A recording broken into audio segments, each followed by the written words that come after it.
Salut à tous, c'est Alexandra de la boutique d'astronomie Enastros à Strasbourg. Aujourd'hui, nous allons voir où avaient été imaginées les constellations de Séné et de la Sirène.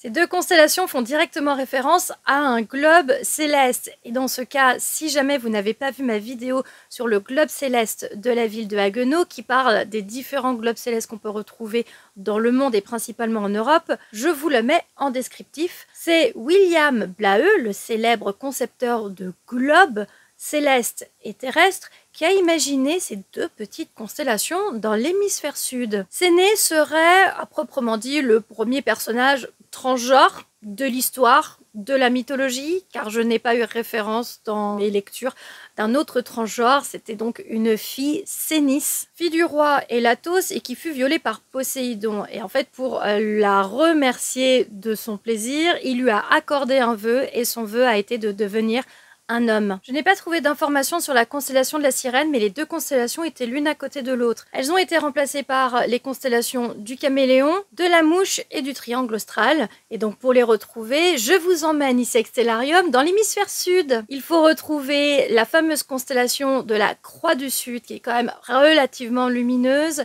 qui est très connue, qui se situe proche du Centaure et du Loup. Et donc les constellations de Séné et de la Sirène ont été imaginées juste à ce niveau-là. Je ne sais pas exactement quelle étoile avait été prise pour ces constellations-ci, mais vous pouvez essayer, si vous êtes dans l'hémisphère sud, de les imaginer. Je vous remercie d'avoir regardé ma vidéo, j'espère qu'elle vous aura appris quelque chose. N'hésitez pas à vous abonner pour soutenir mon travail. Vous pouvez également me suivre sur les réseaux sociaux, il y a le Facebook Enastros et l'Instagram Alex Enastros et enastros.fr. À la prochaine, salut!